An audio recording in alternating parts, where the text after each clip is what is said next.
Cattle and goat lover को देखने वाले प्यारे साथियों, अस्सलाम वालेकुम।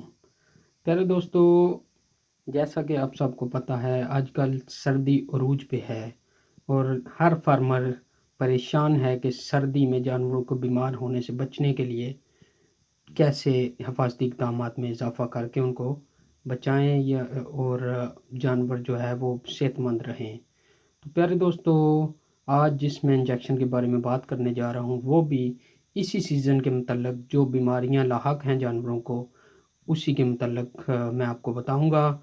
और वो जो इंजेक्शन है इंतहाई मौसर और बेहतरीन, आप कह लें कि प्रायोरिटी इंजेक्शन है। और वीडियो को आखिर तक ज़रूर देखिएगा ताकि आपको पूरी मुकम्मल मालूमात इस टीके के मतलब इंजेक्शन के मतलब आपको मिल सके और आप उससे भरपूर फ़ायदा उठा सकें। तो दोस्तों, जिस इंजेक्शन के बारे में मैं बात करना चाह रहा हूँ वो है टाइलोविटो, जो कि 20% के नाम से जाना जाता है और बेहतरीन और महफूज एंटीबायोटिक है जो कि वायरल और बैक्टीरियल दोनों किस्म की बीमारियों में इस्तेमाल किया जा सकता है।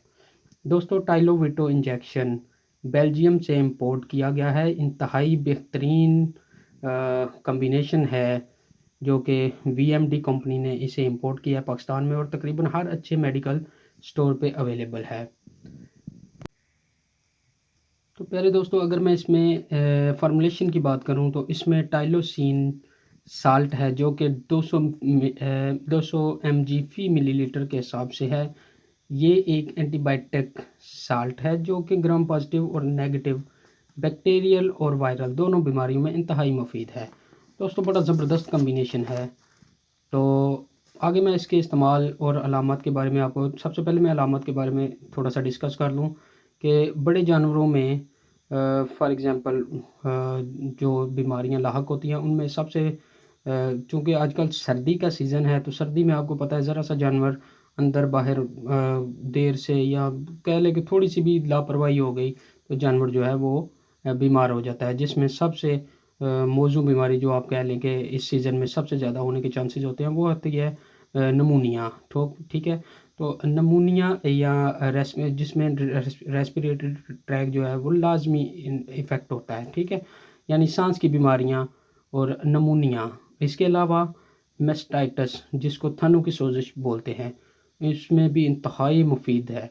छोटे जानवरों में भी ऐसी ही बीमारियां जो कि थनों की बीमारियां और रेस्पिरेटरी ट्रैक से मुतल्लिक हैं, इन्हीं बीमारियों में ये ज़्यादातर यूज़ किया जाता है। भेड़ बकरियों में ये प्लोरोनमोनिया और इसके अलावा एंटायरोटैक्सीमिया यानी अंतड़ियों की सोजिश में भी इंतहाई मौसर है। ठीक है। तो दोस्तों, ये थी बीमारियां जो कि इसके अलावा भी बाकी बीमारियों में आप इसको एज ए एंटीबायोटिक यूज़ कर सकते हैं, लेकिन इन बीमारियों में जिनको मैंने हाईलाइट किया है ये चूँकि सर्दियों से बिलोंग करती हैं तो इसलिए मेरा बताना ज़रूरी था कि ये बदनाम ज़माना, आप यूँ समझ लें कि बदनाम ज़माना बीमारियाँ, तो इनमें आप इस इंजेक्शन को इस्तेमाल ज़रूर करें। बड़ा बेहतरीन है। मैं हमेशा उसी इंजेक्शन को रिकमेंड ज़्यादा करता हूँ, उसमें ज़्यादा जोर के जिसको मैंने खुद इस्तेमाल किया हो। ठीक है। तो अब मैं चलता हूँ इसके डोज़ और तरीका इस्तेमाल की तरफ। तो दोस्तों, इसकी डोज़ यानी मिकदार इस्तेमाल 0.5 ml टू 0.9 ml फ़ी 10 किलोग्राम यानी आधा सीसी से लेकर 1 सीसी, तकरीबन 1 सीसी फ़ी 10 किलोग्राम के वज़न के हिसाब से आप इस्तेमाल कर सकते हैं। यानी गाय में 10 से 12 ml और भैंस में 10 से 15 ml तक मुसलसल 3 से 5 दिन तक इसको मसल्स के अंदर यानी गर्दन के अंदर आपने डीपली यानी लंबी नीडल के साथ आपने लगाना है। और लगाते हुए आपने बड़ा ही एहतियात करनी है कि आप जब भी लगाएं उससे इंजेक्शन को इंजेक्ट करने से पहले एक दफ़ा टीके को थोड़ा सा पीछे खींच के देख लें कि आया कि इसके अंदर ब्लड तो शामिल नहीं है। ठीक है, बड़ी एहतियात करनी है। तो इसी तरह भेड़ बकरियों में भी सेम 2 से 3 ml फ़ी मिलीलीटर के हिसाब से 3 से 5 दिन तक इस एंटीबायोटिक को रिपीट करें। ठीक हो गया। तो ये थी डोज़। बाकी आप वज़न के एतबार से कम या ज़्यादा डोज़ को कर सकते हैं। दोस्तों, अब मैं बात करता हूँ कि बेस्ट रिकमेंडेशन और दूसरे इंजेक्शन के साथ कम्बिनेशन आप इसका किस तरह कर सकते हैं। तो दोस्तों सबसे बेहतरीन रिज़ल्ट इस इंजेक्शन का जो मिला है वो है थनों और सांस की बीमारियों में मुख्तलिफ डॉक्टरों से, प्रैक्टिशनर से बात करने से भी मुझे यही पता चला है कि ये इंजेक्शन जो है ना वो इसके रिज़ल्ट जो हैं वो इंतहाई हैरान कुन है, यानी बहुत आप यूँ कहें फ़ायदेमंद इंजेक्शन है। फील्ड में मुख्तलिफ प्राइवेट स्टाफ से बात होती रहती है मुख्तलिफ इंजेक्शन के बारे में कि इस बीमारी में कौन सा यूज़ करें इसमें, तो इसके बारे में भी रिव्यूज़ लिए हैं, तो काफ़ी हैरान कुन और काफ़ी मौसर कुन रिज़ल्ट जो हैं वो सामने आए हैं, ठीक है। इसके अलावा आप जब भी इस इंजेक्शन को लगाएं, इस्तेमाल करें, तो इसके साथ साथ मेप्रासान इंजेक्शन जिसके अंदर मेप्रामीन सल्फेट जो होता है उसको लाजमी, जो कि एंटी रिएक्शन है, ठीक है। जब भी आप इस तरह का कोई एंटीबायोटिक यूज़ करें तो उसके साथ मेप्रासान लाजमी इस्तेमाल करें, ठीक है। इसका इस्तेमाल सिर्फ़ और सिर्फ किसी किस्म के रिएक्शन को रोकने के लिए होता है, ठीक है। मास्टाइटिस में आप इसके साथ साथ एक इंजेक्शन है कार्टिनोल पी या स्लोन एम, वो भी आप इस्तेमाल कर सकते हैं, ठीक है। मास्टाइटिस के अंदर यानी आप इस इंजेक्शन को और टाइलोविटो और इसके अलावा मेप्रासान या स्लोनेम का इस्तेमाल कर सकते हैं, ठीक है। अगर आपका जानवर जो है वो प्रेग्नेंट नहीं है तो आप सिर्फ मेप्रासान, अगर प्रेग्नेंट है तो आप सिर्फ और सिर्फ मेप्रासान और साथ टाइलोविटो लगाएं, ठीक है। तो स्लोनेम भी सेफ़ है, उसको भी यूज़ किया जा सकता है, लेकिन कार्टिनोल पी को आपने बिल्कुल यूज़ नहीं करना, ठीक है।